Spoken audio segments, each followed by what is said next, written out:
Bapak-bapak dan saudara-saudara rahimakumullah, malam hari ini saya mengajak bapak-bapak untuk lebih mendalami Quran surat Az-Zumar ayat 53. Jadi Quran surat Az-Zumar itu surat yang ke-39 ayat yang ke-53. A'udzu billahi minasyaitonir rajim. Bismillahirrahmanirrahim. Qul ya ibadiyalladzina asrafu ala anfusihim la taqnatu mir rahmatillah. Innallaha yaghfiru dzunuba jami'a. Innahu huwal ghafurur rahim. Katakanlah, ya ibadiyah, wahai hamba-hambaku, alladzina asrafu, yang melampaui batas, ala anfusihim, terhadap dirinya sendiri. Wahai hamba-hambaku yang melampaui batas terhadap diri mereka sendiri, la taqnatu, janganlah kamu berputus asa, mir rahmatillah, dari rahmat Allah. Innallaha, sesungguhnya Allah, yaghfirudz dzunuba, mengampuni dosa, jami'a, semuanya. Innahu wal ghafurur rahim, dialah Allah yang maha pengampun dan maha penyayang. Bapak, Quran surat Az-Zumar ayat 53 ini isinya luar biasa. Keluar biasaannya itu menurut bahasa sederhananya, ini adalah peluang rahmat bagi orang yang bermaksiat. Jadi peluang rahmat bagi orang yang bermaksiat. Rahmatnya nopo? Diberi kesempatan diampuni dosanya semuanya kalau beristighfar dan bertaubat. Kalau kita itu termasuk saya, bertanya pada diri kita masing-masing. 24 jam ini berarti sampai kemarin jam 8 malam. Kita niku punya dosa mboten kinten-kinten.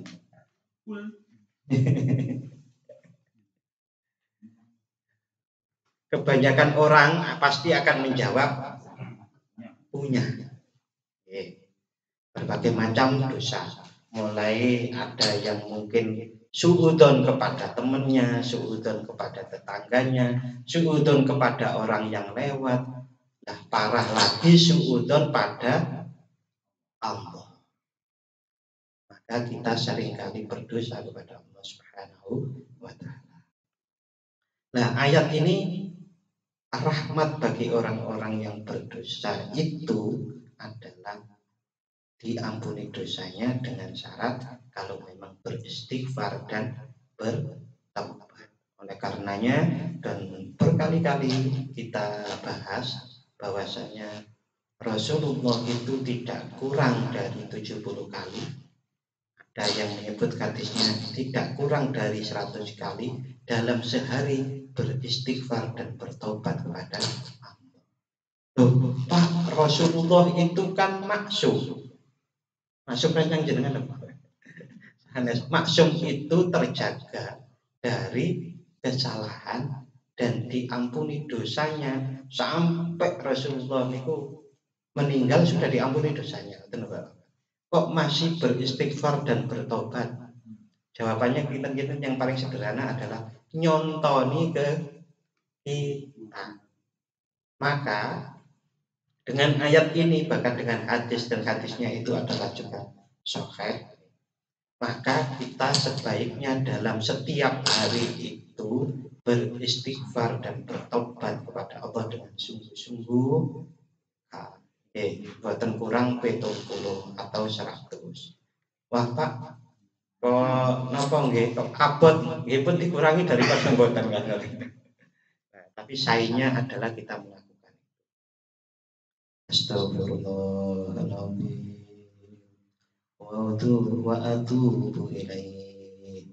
Iku sing pendek. Astaghfirullahaladzim wa atubu ilaihi. Yang sedengan astaghfirullahaladzim alladzi la ilaha illa huwal hayyul qayyum wa atubu ilaihi. Sedengan. Kalau panjang Sayyidul Istighfar. Pernah hafalan Sayyidul Istighfar dereng nggih kapan-kapan. Allahumma anta rabbi la ilaha illa anta. Allahumma anta rabbi la ilaha illa anta khalaqtani. Ini malah mau dibaca kok malah lupa. Khalaqtani wa ana abduka wa ana la ahdika wa wa'dika mastata'tu. A'udzu bika min syarri ma sana'tu. Abu'u ilaika abu'u ilaika binikmatika. Abu'u binikmatika ilayya wa abu'u bidambi faghfirli fa innahu la yaghfiru dzunuba illa anta. Ya, itu panjang.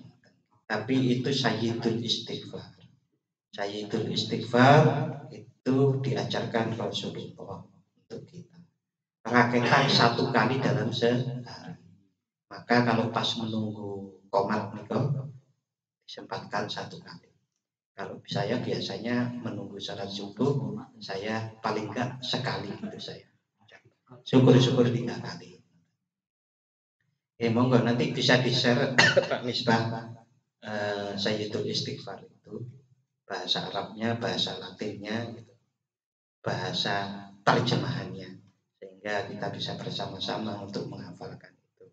Oke, Bapak, kita kembali pada Quran surat Az-Zumar ayat 53. Bahwasanya Allah Subhanahu wa taala membuka kesempatan selebar-lebarnya bagi setiap orang, bahkan yang bukan muslim, itu untuk mohon ampun kepada Allah. Kalau yang non muslim otomatis syaratnya masuk Islam dulu. Sehingga ayat ini sebagai salah satu dalil bahwasanya syirik itu adalah dosa yang terampuni asal tidak sampai mendekati sakaratul maut. Karena apa? Karena kan tidak mungkin orang non muslim itu kan syirik musyrik gitu. Orang non muslim itu syirik itu diampuni kalau masuk Islam. Syaratnya adalah tidak sampai ke sakaratul maut. Bapak-bapak, di dalam kitab tafsir Mafatihul Ghaib ini ditulis oleh Fakhruddin Ar-Razi pada tahun 606, sekitar 606 Hijriah. Beliau menyebutkan dzakaru fi sababin nuzul wujuhan. Di dalam ayat ini ada beberapa pendapat tentang asbabun nuzul. Ayat ini kok tiba-tiba ada. Sebagaimana kita tahu bersama bahwa Al-Quran itu diturunkan adalah sesuai dengan kondisi Rasulullah dan kondisi para sahabatnya pada waktu itu. Berangsur-angsur sampai 22 tahun, 2 bulan, 2 hari. Ada yang menyebut begitu, total 23 tahun. Rasulullah diangkat menjadi Rasul tahun umur 40, meninggal umur 63. Total berarti 23 tahun. Ada yang memerinci sampai seperti itu, bahwasanya turunnya Al-Quran itu adalah 22 tahun, 2 bulan, 22 hari. Nah, menurut Syekh Fakhruddin Ar-Razi dalam kitabnya Mafatihul Ghaib itu disebutkan salah satu asbabun nuzulnya adalah kila innaha nazalat fi ahli Makkah fa innahum qalu yaz'umu Muhammadun anna man 'abadal ausan wa qatalan nafsa lam yughfar lahu. Jadi para orang-orang kafir Quraisy sebelum masuk Islam itu punya anggapan bahwasanya Rasulullah pernah bersabda bahwa orang yang menyembah berhala dan membunuh orang lain, maka tidak diampuni dosanya. Nah, mereka kemudian bertanya, waqad abadna waqatalna fakaifa nusli.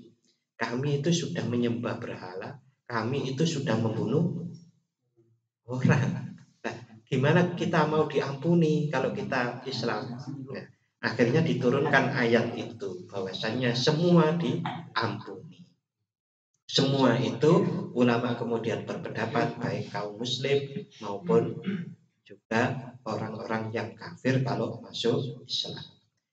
Asbabun nuzul yang kedua, wakila nazarat fi wahsy qatili Hamzah.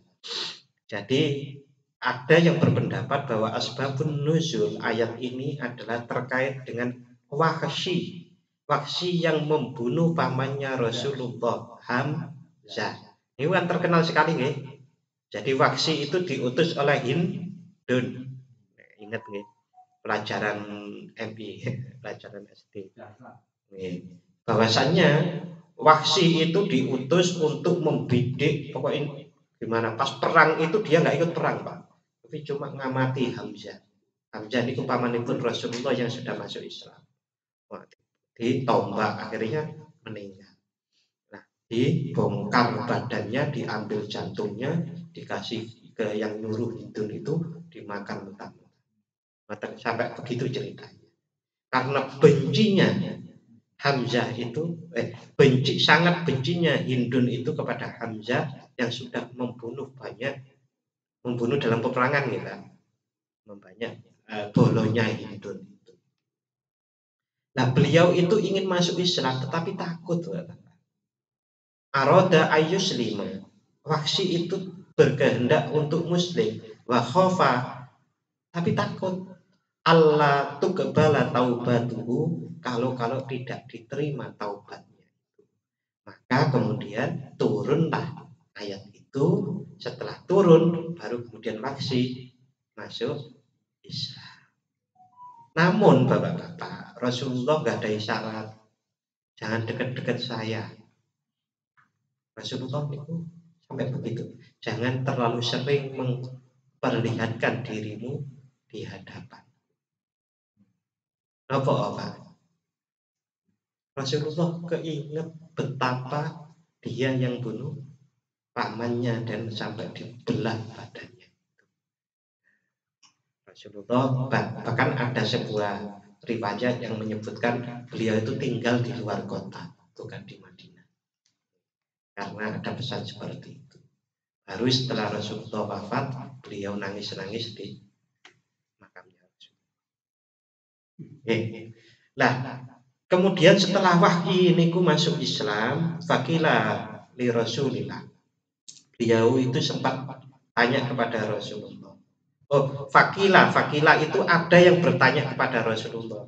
Kalau Wahsy non muslim masuk Islam diampuni dosanya yang seperti itu. Lalu ada salah seorang sahabat bertanya, hadhihi lahu khossatan, apakah ini hanya untuk Wahsy secara khusus ayat ini loh Pak, ayat yang tadi itu. Nah, Rasulullah muslimin atau untuk lil muslimina amah, untuk muslimin, kaum muslimin pada umumnya. Faqala, Rasulullah menjawab, bal lil muslimina amah, bahkan ayat ini adalah untuk kaum muslim semuanya. Jadi Bapak, di salah satu syaratnya tadi rajin dan beristighfar, rajin dan bertobat. Oke, Bapak, ini lah Pak, berarti ini nyuruh untuk mudah berbuat dosa. Sanes ngoten, bukan begitu pemahamannya. Pemahamannya adalah dosa itu adalah sesuatu yang dilakukan melanggar perintah Allah atau menjalankan larangan Allah dengan tidak mampu untuk menolaknya. If bukan menantang atau khilaf atau lalai, bukan menantang, tapi kok tak makan, kok baru istighfar, gitu. Lah, niku namine wah, ono topi miring nih, apalagi topi miring liyane gak ngerti masalahnya. Wah, tapi miring ini. Wis kok sing penting kok istighfar gampang. Lah niku nantang namine, Pak. Nah, sing mboten mampu niku pripun? Sing mboten mampu contoh, tapi ampun di sebisa mungkin enggak usah dilakukan. Adem banget. Mesti begitu alasannya orang-orang itu, Pak. Oh, adem. Nek iku kan rada anget kan, ngoten niku terus ngoten. Lah, mosok jahe ora iso ngangeti sih, kan begitu. Masih banyak jalan keluar sebetulnya. Jancane karena ya rada ngeyel. Dan ini disebutkan ya Bapak di dalam salah satu hadis yang diriwayatkan Imam Muslim Sahih. Nomor hadisnya 2749. An Abi Hurairah radhiyallahu anhu marfu'an. Dari Abu Hurairah Rasulullah Shallallahu alaihi wasallam bersabda, "Walladzi nafsi biyadihi." Demi zat yang jiwaku berada di tangan. Laulam tutnibu, kalau seandainya kalian tidak berbuat dosa, atas-atas sih Pak, ini sangat sensitif, keliru sedikit berbahaya. Kalau seandainya kalian tidak ada yang berbuat dosa, sungguh Allah akan membinasakan kalian dan Allah akan mendatangkan suatu kaum yang berbuat dosa, lalu mereka beristighfar kepada Allah Ta'ala. Lalu Allah mengampuni mereka. Saya tadi kan tanya dalam 24 jam ini kita niku nglakoni dosa mboten? Nggih ta rata-rata. Nek sampun nggih, kok seandainya wong niku resik-sik 100%. Padahal Allah niku Maha Pengampun, yang diampuni sinten? Berarti memang setiap saat itu pasti ada orang yang berbuat dosa, termasuk kita. Oleh karenanya itu di sini disebutkan mereka beristighfar lalu Allah mengampuni mereka. Ini sahih hadis riwayat Imam Muslim 2749. Kalau ingin ngeceknya. Nah ini ada penjelasan. Hadis tersebut mempunyai hikmah bahwa adanya kesalahan dosa-dosa dalam diri manusia. Satu. Namun manusia harus sadar juga ada Allah Tuhan yang mengampuni dosa dan menghukum orang yang berbuat dosa. Mengampuni dosa karena rasa kasih sayangnya. Allah Maha Kasih Sayang, menghukum karena rasa keadilan. Orang yang merasa dosa, dia akan kembali kepada Allah dengan merendahkan diri, tunduk, mencari ampunan, dan bertaubat. Kalau orang merasa berdosa, merendah diri kepada Allah, tunduk, mencari ampunan, orang seperti itu sulit sombong, sulit kagum terhadap dirinya sendiri.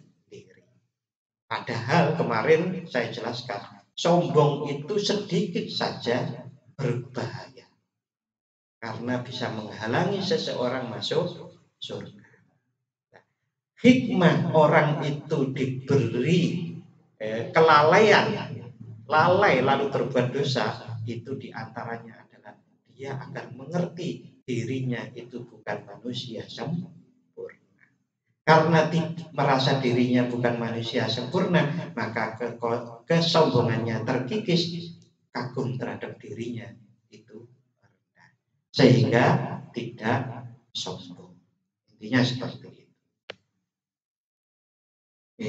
Keangkuhan itu juga semakin hilang dan pergantungannya kepada Allah itu semakin kuat. Ya Allah, kalau bukan karena rahmat-Mu, ya Allah, kalau bukan karena ampunan-Mu, ya Allah, kalau bukan karena welas asih-Mu, ya Allah, kalau bukan Maha Rahman, Maha Rahim-Mu, ya Allah, dan seterusnya gitu. Itu kita akan semakin tergantung pada. Dan saya yakin Bapak, setiap orang pernah diberi pelajaran oleh Allah betapa diri kita itu sangat tergantung pada Allah. ada orang yang mampu menjaga rasa ketergantungannya pada Allah niku setiap menit, setiap jam. Ada yang pas nek sholat tok, tapi ada orang yang setiap menit bahkan setiap detik itu merasa ketergantungannya tidak lepas dari Allah. Nah, niku bagaimana belajarnya? Giling-giling terus. Makanya kemudian namanya ingatlah pada Allah setiap saat. Itu adalah kita mengingat hal seperti itu. Betapa kebergantungan kita kepada Allah itu tidak pernah lepas. Bapak-bapak, rahimakumullah. Ini ada satu kisah yang sangat populer dan itu disebutkan di dalam kitab Sahih Bukhari maupun Sahih Muslim. Nanti kalau saya sebut satu kalimat jenengan mesti hafal. Ada seorang yang membunuh 99 orang. Pernah ada dengerin sering kan? Kalau ulang ya, apa-apa lah kalau ulang. Pernah. Ini sering diceritakan ada orang yang membunuh 99 orang. Lalu kemudian dia menyesali perbuatannya dan bertanya kepada seorang ahli ibadah. Ini diceritakan Rasulullah, cerita ini terjadi pada waktu Bani Israil. Nah, orang karena sudah menyesal lalu tanya kepada ahli ibadah, apakah masih ada pintu taubat bagiku? Si ahli ibadah itu menjawab, tidak ada. Maka si ahli ibadah itu pun mangkel dibunuhnya orang yang jawab ahli ibadah itu. Yes, jangkap satu. Luar biasa. Maka genaplah jumlah orang yang dibunuhnya menjadi 100 orang. Kemudian orang tersebut bertanya kepada seorang ulama di antara ulama mereka yang terkenal bahwa apakah masih ada tobat baginya. Ulama itu balik bertanya, nah, yang menghalangi kamu bertobat itu ya siapa? Gak ada kan?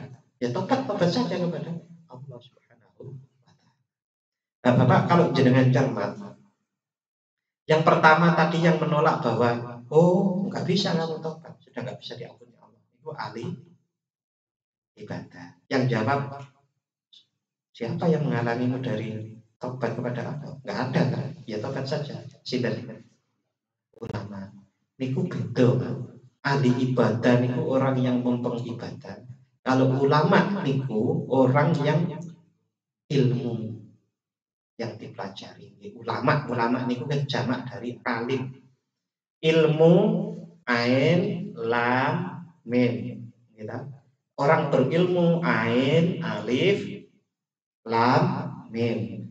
Kalau banyak ulama ain lam mim alif lagi terus hamzah ulama. Itu sama kalau orang alim banyak namanya ulama. Ulama itu siapa? Orang yang memahami kitab Allah. Sampai disebut di dalam Al-Qur'an fas'alu ahla dzikri. Dzikir itu adalah kitab, ahlul kitab, bukan ahlul kitab. Nasrani Yahudi sanes. Orang yang memahami kitab Allah. Siapa orang yang memahami kitab Allah? Kalau dilanjut, yang Al-Quran, kalau zaman kita, yang Al-Quran sudah ada di dalam dadanya, bukan hanya di dalam otaknya, apalagi hanya di dalam kitabnya. Kitab ini ilmu kumboten-boten, tapi sudah ada di dalam dada. Ilmu yang sudah di dalam dada itu mempengaruhi jiwa. Jiwa mempengaruhi sikap. Sikap mempengaruhi perilaku.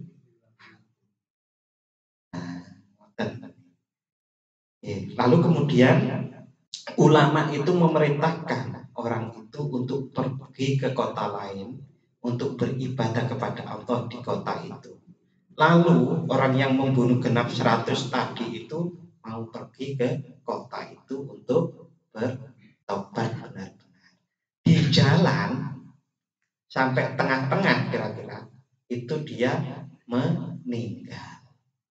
Malaikat azab sama malaikat rahmat istilahnya. Malaikat yang mau membawa ke surga, suasana surga lah, mboten langsung ke surga langsung.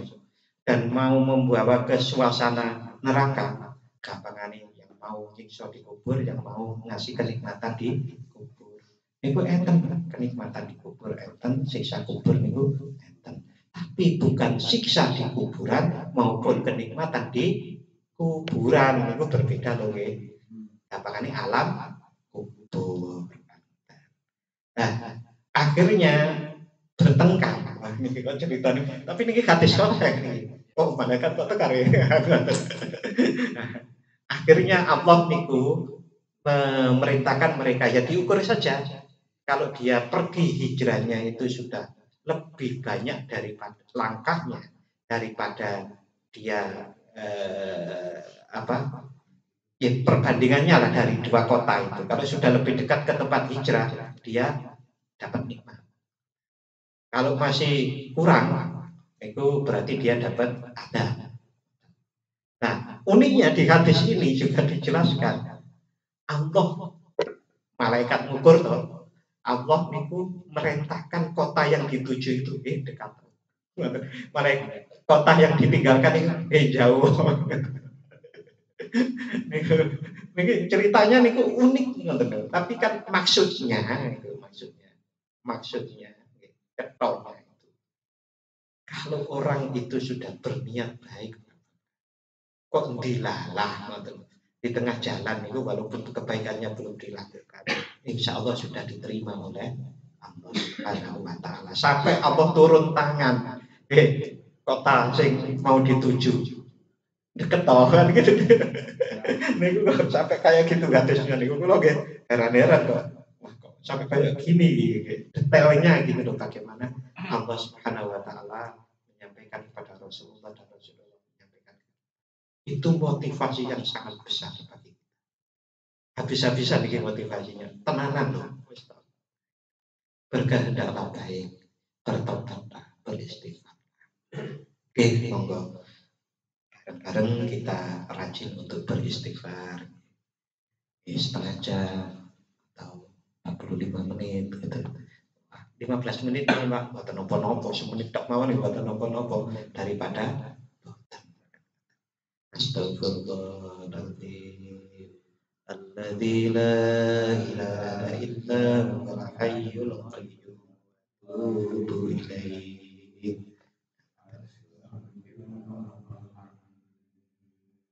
Alladzi la ilaha illa huwal hayyul qayyum Tubu ilaihi. Banyak maksiat ini yang saya kutipkan gitu. Tapi ya waktunya sudah hampir 8:30. Monggo insya Allah minggu depan kita lanjutkan kembali untuk hari ini. Matur nuwun dan mari kita saling mendoakan agar kita menjadi orang-orang yang diridhoi oleh Allah. Bapak sampai Allah niku innallaha yuhibbut tawwabin. Allah itu mencintai orang-orang yang at-tawwabin. At-tawwabin itu bola-balik tobat. Karena merasa tadi bukan sengaja melanggar terus tobat lombok sanes niku, tapi karena merasa, karena setiap orang itu semakin baik pasti akan semakin merasa betapa dirinya banyak kekurangannya dan situlah dia bertobat. Astagfirullahaladzim. Wah, niku nek tenanan nggih nangis-nangis niku. Oke, matur nuwun. Wassalamualaikum warahmatullahi wabarakatuh. Waalaikumsalam. Nggih.